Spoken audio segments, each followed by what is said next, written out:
I remember going to that meeting and just thinking, you know what? I'm going to make this thing work. I'm going to figure it out. And so I did. I got around the right people. I did become the #1 income earner in that company. Wow. That did millions of dollars with that company.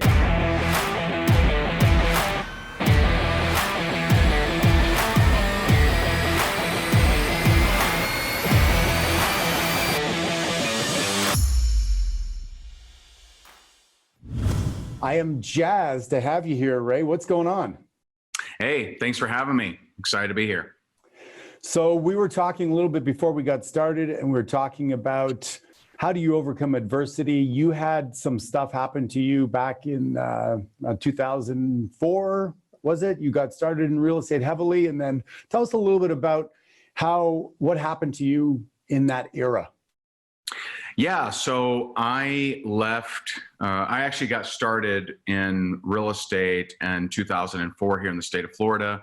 And then in 2005, went full-time in real estate, left my high-paying corporate job, and it went really well for a few years. And then when the market crash of 2008, I was not prepared for, and I got completely wiped out. So literally, let's see, 2009, I'm 31, I believe. And every dime I've ever made or saved is now gone. I'm in personal foreclosure. I went through a divorce. I was $1 million in debt. At one point living on my buddy's couch, and it was very lean times. It was very depressing times. I was many nights I was throwing some liquor on the credit card and getting blackout drunk, trying to drown my sorrows. And it wasn't a great time, that's for sure.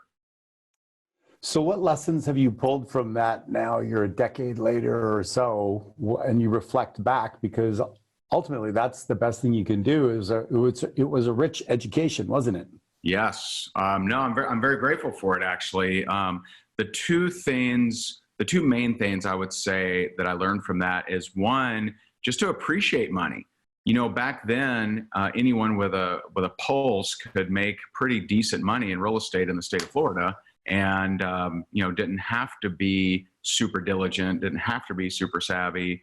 And I really, looking back, because you don't know what you got until it's gone, kind of thing, right? And so looking back at all the money that had been coming in, and I was just putting it back out as soon as it was coming in, and not really registering that there may be a day where it's not always coming in. So it made me appreciate money a lot more. And number two, it also had me where I was very aggressively attempting to grow the business, but the way that I was doing it was not in the smartest way. I would do all kinds of different advertising, all kinds of different marketing, and didn't do the diligence of actually tracking, testing and tracking, and what of that marketing was working, what of that marketing was not, and I was not aggressively investing in longer term plays. And so when the market crashed, everything I had been attempting to invest in, all crashed too, versus diversifying into other things that would have been fine. And so I think diversity, appreciation of money, and tracking. So three things. I like that a lot, in fact, what you're saying, because the appreciation thing, I talk a lot about this with people that I'm working with, is you need a relationship with money. You need to have an appreciation for it, respect for it. Yep. And when you invest and you send it out there, if you do it frivolously, then that house of cards is gonna come down. We've seen stocks go parabolic way up, and then they come down. Right. Things that are easily built up fall apart easily. We have to earn that right and have systems in place. And maybe without the grind and without the effort, we don't appreciate it, so we don't pay attention to it. Is there any truth to that, do you think? Oh, I mean, I agree 100%. I mean, if you're not a good steward of money, and it's there for you to work as a resource. And so I always tell people that you always have at least two businesses. You have however you make money, and then your actual money. Your actual money is a business. Like, you got to put it to work. You got to get it into the right, you got to get it moving, either into the marketplace or into investing in your business, et cetera. Yeah, for sure. I agree with you.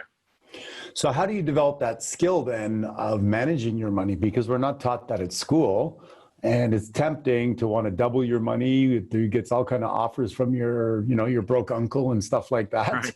Right. So how have you learned to be a better steward of your money? Yeah, I've had a lot of help. I've gotten around, very smart individuals.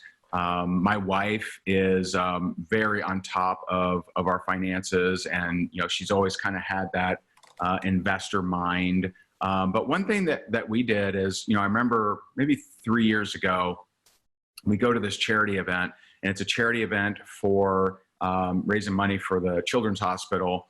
And we're fairly successful, and we make okay money, and I go in there, and people are funding causes at 200,000, 300,000, 100,000, and I'm like, dang, I'm not doing that currently. and so getting around, so now we've actually we're now trustees of that charity, and I'm personally on the board for that charity. And so I get to be around people of much, much, much higher net worths. Not too long ago, we had a dinner on a 112-foot yacht, and this guy's a billionaire. And getting around those kind of people, you'll learn that they just think differently about money, and they have different resources, and they're usually very, very open to sharing with you, suggestions and advice and things that have worked for them. And so, paying attention to people who have much larger bank accounts and impact and net worth has been a very good strategy. Yeah, I agree. 8 years ago, I started a mastermind group called GoBundance, a tribe of healthy, wealthy, generous men that choose to lead epic lives and don't apologize for being awesome. Nice. And That's basically, what you just said is be around people that are thinking differently, Yeah. have access to different resources, that maybe are specialized in a lane. Like we might have somebody who owns 1,000 apartment doors and multiplexes, Totally. but we also might have somebody who runs a fund of $55 million worth of mobile homes. And he has a different skill set and a different access to resources. But when you get all those people in a room, they can now go, oh, hey, I came across this trailer park that I don't want. You should check it out. Right. The guy's like, hey, I came across an apartment building that my buddy needs to sell. He's in a bad way, but it's not my domain. Right. So I found a lot of accelerated success during that period of time. And when I was in real estate, I sold one of my businesses for $4 million, put $1 million in the stock market and lost it all because I had no idea what I was doing. And I thought I was, this hot shot. And today I don't allow myself to make those decisions without what Ray Dalio calls triangulating with two other people that have merit in that area. Nice. I can depend on them to give me a different perspective because I don't trust myself to be great at everything. Does that make sense? Right. That makes a lot of sense, for sure. Yeah, that makes sense. So what is your main business now? What is your major skill set? Yeah, so I, from real estate, I'm dead broke, credit shot. I really don't, no one's hiring, by the way. I mean, I don't believe I even had that as an option to even try to go get a job again. And so didn't have money to, for a new company or a franchise or anything like that. And so a friend of mine actually introduced me to a network marketing company, which I had actually sworn off. I had done it. I had tried it before. I had had some run-ins with the uplines and the companies. They didn't like my way of marketing because I'm a very hardcore internet marketer. And so I had sworn off it. But, when he invited me, I thought, you know what? I don't know what I'm going to do. I don't have any other options. I don't have anything else on my plate here. And so I remember going to that meeting and just thinking, you know what? I'm going to make this thing work. I'm going to figure it out. And so I did. I got around the right people. I did become the #1 income earner in that company. Wow. That did millions of dollars with that company. It actually merged in 2013. It merged into another company, ran with that company for a few years. And then 2016, my wife and I, we actually sold that position and focus solely on coaching. And so we've actually been coaching and training network marketers really for 10 years, but formally as the only thing that we're doing really for the last 4 years. Because we were building back in 2009 on social media, a network marketing business before a lot of people were. We had a lot of people want us to coach them and show them how we were doing it. Now it's pretty common to build network marketing on social media, but back then it wasn't. In fact, a lot of people were, kind of, negative about it, saying that it didn't duplicate and it wasn't the way to do it.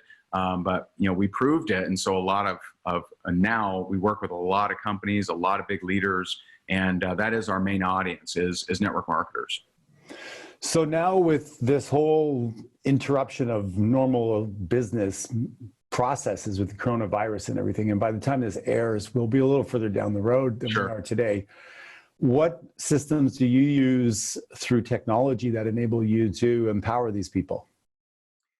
Yeah, so, we have a main program that we call Rank Makers, and it's mainly a Facebook group. That's not all it is. They have a back office and a login, and we use, if you want the specific thing, right now we use Infusionsoft, which we're kind of trying to get away from. And Confusionsoft, we call it. We use it too. Yeah.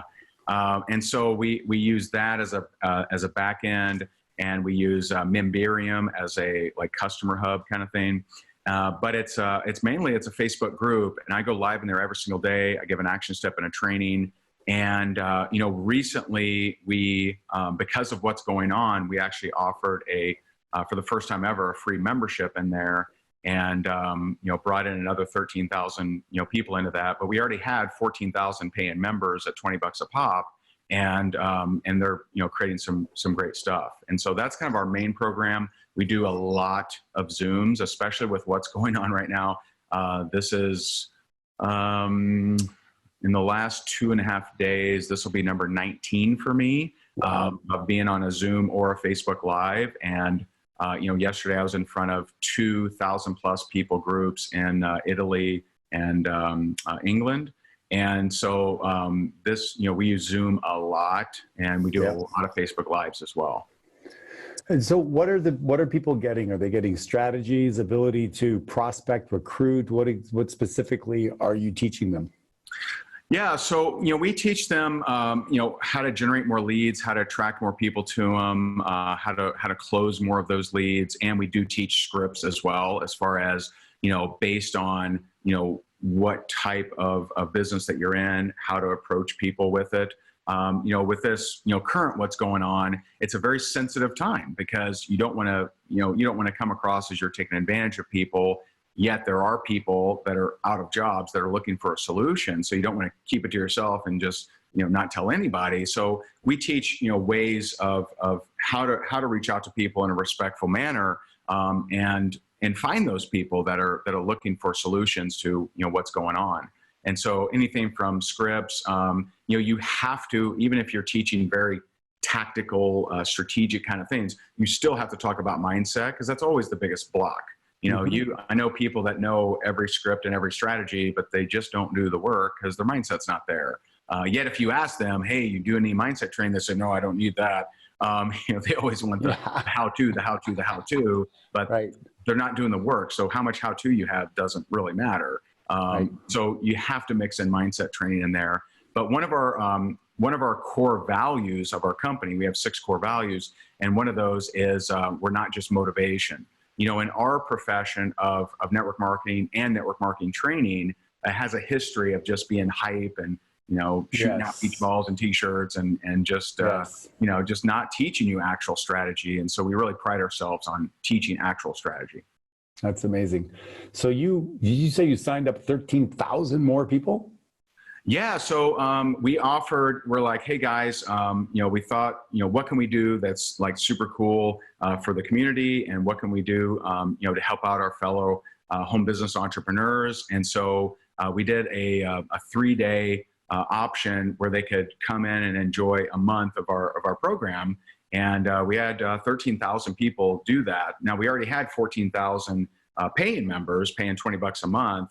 And we actually gifted, just to the logistics here, To make them feel good, we gave them a free course so that they didn't feel like, hey, I'm paying for something and you're giving it away. And so we went to the marketplace, offered it, and so many people shared it. It went kind of crazy, and 13,000 new people came on board. And, we expect probably, 15, 20% of them will stick around. But if we can help them during this time, then, so be it.